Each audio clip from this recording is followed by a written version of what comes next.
Hello সবাইকে, কেমন আছেন সবাই? চলে এসেছি আজকের একটা নতুন ভিডিও নিয়ে। তো বেশ অনেক দিন পর আবার ভিডিও দিচ্ছি। অ্যাকচুয়ালি কাজের চাপে আর আরও কিছু বিশেষ কারণে ভিডিও সেরকম রেগুলারভাবে দেওয়া হয়ে উঠছে না, কিন্তু আমি ইচ্ছা আছে চেষ্টা করবো আবার আগের মতো রেগুলার দেওয়ার। কারণ আমার চ্যানেলটা একটু ডাউন হয়ে গেছে রেগুলার ভিডিও না দেওয়ার কারণে। আর এই যে দেখতে পাচ্ছেন, এটা রবিবারের রোববার দিন সকাল সকাল উঠে নিয়ে এসেছিলাম মাংস।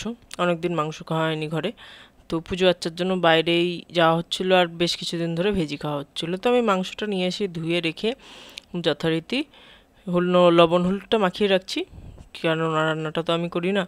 আর তারপরে তার আগে অ্যাকচুয়ালি আনার আগে আমি ঘর দোর গুছিয়ে রেখেই গেছিলাম, যাক সেটা আর তোলা হয়নি। আর আমাদের এখানে মাংস এরকম লেগ পিস ফুল দেয়, বললে কেটে দেয়, আবার না বললে এরকম ফুলও দেয়, যে যেরকম চায়।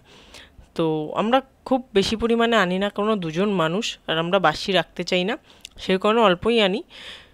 যদি শেষ হয়ে যায় তো খুব ভালো, তাও মাঝে মধ্যে থেকে যায়, কারণ আমরা খুব বেশি পরিমাণে দুজনের একজনও খাই না। তো সেই কারণে আর আমরা যেটুকুই মাংস আনি আমাদের মেটে আনাটা মাস্ট। আর এই যে আমার এখানে ম্যারিনেট করা হয়ে গেছে, ব্যাস নুন আর হলুদ দিয়েই, কারণ রান্নাটা ওই করবে। তো সেই কারণে এরপরে আমার অনেক কাজ ছিল, রবিবার যেহেতু ঘরের কাজ থাকেই। আর ও এই যে বেরিয়েছিল একটু ফুল আনতে পুজো দেবো বলে। তো সেই কারণে ফুল নিয়ে আসতে বলেছিলাম, কারণ এখন দিওয়ালির জন্য অনেক ফুল বিক্রি হচ্ছে, তাই বলেছিলাম একটু ফুল নিয়ে আসতে। আর এটা হলো আমাদের কলিং বেল, আর এখান দিয়ে দেখা যায় কে এসছে, বাইরে ক্যামেরা আছে। আর এই যে এটা হলো ব্যালকনি, দেখতে পাচ্ছেন আমাদের মানি প্ল্যান্ট। খুব গরম পড়েছে মুম্বাইতে, অস্বাভাবিক গরম। কেন এত গরম পড়ছে বোঝা যাচ্ছে না। আর এই যে এখানে অ্যালোভেরা গাছ, এই গাছটা বেশ কয়েক বছর আগে সেনকো গোল্ড থেকে দিয়েছিল, যেটা প্রায় মরে যাওয়ার মতো কন্ডিশনে চলে গেছিলো, কেননা ওরা মাটির টবে দিয়েছিল, আমরা চেঞ্জ করে বাঁচিয়েছি গাছটাকে। আর এই যে এখানে হচ্ছে চিকেন কষানো। তো এই দিনের জন্য আমরা ঠিক করেছিলাম একটু প্লেন প্লেন পাতলা ঝোলই খাবো, খুব বেশি রিচ বা খুব বেশি গাঢ় খাবো না, কেননা সব সময় তো রিচ খেতে ভালো লাগে না, মাঝে মধ্যে প্লেনও ভালো লাগে।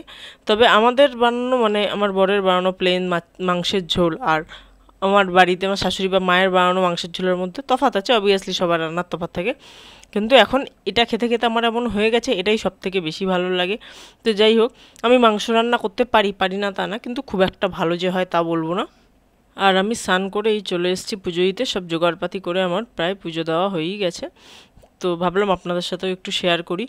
এখন পুজোটা আমি দুপুরবেলাটা আমি দিই, আর সন্ধ্যেবেলাটা ও দেয়, কারণ সন্ধ্যেবেলাটা আমি একটু কাজে বিজি থাকি, সেই কারণে আমার সন্ধ্যেবেলাটা দেওয়া হয় না।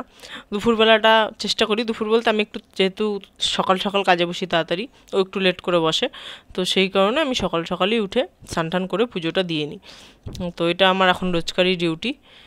আর এই দেখতে পাচ্ছেন কি সুন্দর ফুল দিয়ে সাজিয়েছি, এখানে অ্যাকচুয়ালি গাঁদা ফুলটাই বেশি।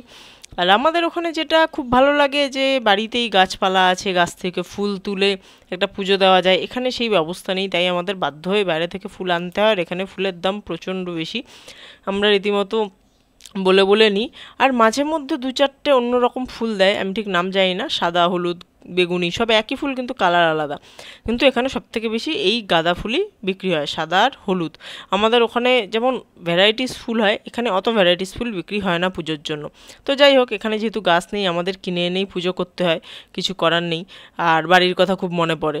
তো যাই হোক, এই যে আমার পুজো মোটামুটি কমপ্লিট। এখন ঠাকুরকে আমি অ্যাকচুয়ালি ধূপ দুটো জ্বালিয়ে রাখি ঠাকুরের সামনে, বাকি সব জোগাড়পাতি করে আর দুটো ধূপ জ্বালিয়ে ঠাকুরকে ধূপ দেখাই। তো ওটাই আমার বেশি ভালো লাগে, ঘরে ধূপ জ্বললে একটা আলাদাই অ্যাটমসফিয়ার তৈরি হয়। আর তার সাথে যেটা ভালো লাগে সেটা হলো গিয়ে পুজো করতেও ভালো লাগে, আর ঘরের মনে হয় যেন যা নেগেটিভিটি আছে সেগুলো সবই বেরিয়ে যায়। তো সেই কারণে এই দেখতে পাচ্ছেন আমার ঠাকুরকে ভোগ দেওয়া হয়ে গেছে, এখন শুধু পুজো করাটাই বাকি ছিল। আর এই যে আমার হয়ে গেছে পুজো করাই, দেখতে পাচ্ছেন। সবাই অবশ্যই আমাদের ঠাকুরের দর্শন করবেন। আমাদের ঠাকুরের সিংহাসন নেই, কারণ আমরা আগে যে ঘরে থাকতাম সেখানে জায়গা ছিল না রাখার। আর এখানে এসে আর নেওয়া হয়নি, কেননা এত ট্রাভেল করতে হয়, যার জন্য জিনিসপত্র প্রচুর খারাপ হয়। তো যত কম জিনিস থাকে তত খরচাও কম ট্রাভেল করার জন্য, কারণ ট্রাভেলের জন্য একটা এক্সট্রা চার্জেস লাগে, যত জিনিস থাকে তত বেশি খরচা। তো ইচ্ছা আছে এরপরে যেখানে যাব সেখানে একটা নেওয়ার, ঠাকুরের সিংহাসন, কারণ এইটা একটা আমাদের টেবিল যার উপর আমরা ঠাকুরটা সাজিয়ে রেখেছি। তো যাই হোক, এই যে আমার পুজো আচ্ছা করা হয়ে গেছে, ওরও রান্না হয়ে গেছে, আমি কাজে বসেছিলাম পুজোর পরে। আর এই যে আমাদের মাংস ঝোল, জেনারেলি আমরা ঝোল কমই খাই, একটু গ্রেভি গ্রেভি খাই, কিন্তু আজকে বললামই আপনাদেরকে আজকের জন্য ঝোল। আর এই যে ঝোল, আর সত্যি কথা বলতে খেতে খুবই ভালো হয়েছিল। আমরা দুপুরবেলাটা ভাত দিয়েই খেয়েছিলাম। এই যে লেগ পিস, আমরা একটাই লেগ পিস এনেছিলাম, পুরো পেছন থেকে পুরো লেগটা। কখনো কখনো দুটোই আনি, কেননা যেহেতু পরের দিন কালী পুজো ছিল, আমরা ভেজ খাবো, সেই কারণে আমরা একটাই এনেছিলাম। কেননা বললামই যে আমরা চাইনি যে থাকুক, যদি বেশি হয়ে যায় তখন আবার প্রবলেম। তো যাই হোক, এই দিনে আমাদের শেষ হয়ে গেছিলো সবটাই। আর এই দিন যেহেতু ভাত দিয়ে খাচ্ছিলাম, জেনারেলি আমরা পোলাও ফ্রায়েড রাইস দিয়ে বেশি খাই, তো এদিন মনে হলো যে না, একটু ভাত দিয়েই খাই। তো অনেক দিন ভাত দিয়ে মাংস খাওয়া হয়নি। ভাত দিয়ে একরকম হয় ব্যাপারটা, আর পোলাও বা ফ্রায়েড রাইস দিয়ে হলে একরকম হয়। যদিও পোলাও দিয়ে খাসির কম্বিনেশনটাই বেশি ভালো লাগে আমার, কিন্তু আমাদের এখানে খুব একটা বানিয়ে ওঠা হয়ে ওঠে না, কেননা চিকেনটা আমাদের দোকান কাছে, ইজিলি আনা যায়। মটনটা একটু দূরে যেতে হয়, আর মটনটা আমি ঠিক কিনতে পারি না, মানে চিনে উঠতে পারি না, সেই কারণে আমি মটনটা ঠিক আনতে পারি না। ও ভালো চেনে, কিন্তু ওর আর সকালে উঠে যাওয়া হয়ে ওঠে না, কারণ ও লেট ওঠে একটু, অফিসের কাজের জন্য ওর লেট হয় শুতে রাতে, সেই কারণে ওঠেও লেট, তো সেই কারণে ও সকালে গিয়ে উঠতে পারে না, সেই কারণে আমাদের প্রায় এখানে মটনটা খুবই কম খাওয়া হয়। আর এই যে মেটেও নিয়ে নিয়েছি, মেটে থাকলে আমরা দুপুরেই খাবো, রাতে কখনো মেটে খাই না, দুপুরেই ভাতের সাথে আগেই ওটাকে খেয়ে নিতে হবে। আর আমি ছোটোবেলা থেকেই মেটে খেতে খুব ভালোবাসি, অ্যাকচুয়ালি আমরা দুজনেই খুব ভালোবাসি। এই ছিল আমাদের দুপুরের ভাত আর মাংস। তো মুম্বাইতে যেহেতু খুব বেশি গরম পড়েছে, তো আমাদের বাইরের ঘরে দুটো ফ্যান আছে, একটা টেবিলের ঠিক এই দিকটা আর একটা সোফার ওই দিকটা। তো আর আমাদের হলঘরটাও না বেশ বড়, আগের হলঘরটা এতটা বড় ছিল না, ওখানেও দুটো ফ্যান ছিল। তো এই গরমের কারণে আমরা দুটো ফ্যান চালিয়ে আজকাল বসি। একটা ফ্যানে আমাদের ঠিক হয় না, কারণ হাওয়া লাগে না। আর সত্যি কথা বলতে আমরা ঠাকুরের আমাদের এই দিকের পেছনেই ঠাকুরটাও আছে, কিন্তু প্রদীপটা আমরা কন্টিনিউ জ্বালিয়ে রাখি প্রায়। আর ঘি দিয়ে প্রদীপ জ্বালাই বলে প্রদীপটা নেবেও না। যাই হোক, দুপুর থেকে একেবারে চলে এসেছি রাতের ডিনারে, মাঝখানে কাজের চাপ ছিল তাই আর ভিডিও করা হয়নি। আর রাতে ছিল লুচি মাংস, আর কিছুদিন আগে আমার জন্মদিন গেছিলো, তার জন্য ছিল এই যে পায়েস। পায়েসটা বানানো হয়েছিল, তো পায়েস ছিল, তো ভাবলাম যখন পায়েস আছে তাহলে একদিন লুচি খাই, কেননা লুচি পায়েস খেতে আমার খুব ভালো লাগে। আর এটা হলো গিয়ে রোববার দিনকেরই বিকেলবেলার, এই যে এখানে জ্বালিয়েছি প্রদীপ, আর এই আলপনাগুলো আমি ফেব্রিক কালার দিয়ে করেছি। আর এই যে এখানে আমার পাশের ঘরে থাকেন গুজরাটি ফ্যামিলি, ওরাও এখানে রঙ্গোলি বানিয়েছিল। এখানে বাইরে মারাঠি বা গুজরাটিদের রঙ্গোলিটাই মেন ফেমাস, আমাদের যেমন আলপনা ওদের রঙ্গোলি। আর এই যে আমার ঠাকুরের আসন, সন্ধেবেলাও ঠাকুর দেখানো হয়ে গেছে। আর এই যে দেখতে পাচ্ছেন বাইরে বিশাল বাজি ফাটছিল। আর এই যে কি সুন্দর সবাই টুনি লাইট দিয়েছে, দেখতে যা অসাধারণ লাগছে।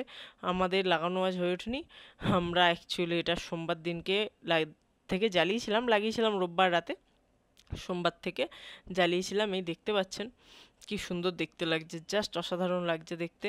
আমার তো এরকম টুনি লাইট চারদিকে দেখলে একটা অন্যরকমই ফিল আসে, এত সুন্দর দেখতে লাগে কিছু বলার মতো না। আর চারদিকে যত বিল্ডিং আছে সব বিল্ডিংয়েই জ্বলছে, কিছু কিছু ঘরে জ্বলে না, যেমন আমাদেরও এই দিন ছিল না এরকমই। কিন্তু দিওয়ালির দিন একেবারে সব ঘরে ভোরে ভোরে লাইট থাকে, আর বাজির তো এখানে শেষ নেই, সব জায়গাতেই বাজি ফাটে আপনারা জানেন। আর মুম্বাইতেও খুব বেশি পরিমাণে বাজি ফাটে, এত বাজি রাস্তায় বেরোলে ধোঁয়াতে কিছু দেখা যায় না, এরকম পরিমাণে বাজি ফাটে। আর এই যে সোমবার আমরা লাগিয়ে নিয়েছিলাম, আমাদের একটাই টুনি লাইট আছে তাই ওটা বাইরের ঘরে লাগিয়েছিলাম। আর এটা হলো ডিস্কো লাইট, যেটা আগের বার গণেশ পুজোর আগে কিনেছিলাম, বেশ দারুণ লাগে লাইটটা বাইরে থেকে না, অ্যাকচুয়ালি ব্যালকনিটা দেখলে দারুণ লাগে। আর এই হলো আমাদের প্রদীপ লাগানো, প্রদীপও আমরা বরাবর লাগাই, যতই টুনি লাইট লাগাই বা যেই লাইট লাগাই প্রদীপ দিতেই হবে, কিন্তু হাওয়াটা খুব বেশি থাকে, জানি না সারা বছর বা কালী পুজোর আগ দিয়ে কোনো হাওয়া থাকে না, কিন্তু ওই দিন হাওয়া থাকে। আর এই যে আমার কম্পিউটার টেবিল, এখানেও যেহেতু ঠাকুর আছে এখানেও আমি মোমবাতি দিই, অ্যাটলিস্ট কালী পুজোর সময় তো দিই। এই যে দেখতে পাচ্ছেন বাইরে লাইট, আমি জানি না কেন এই কালী পুজো বা দিওয়ালি বলুন এতে হাওয়া বেশি হয়। তো যাই হোক, আর এটা হলো একদম আজকে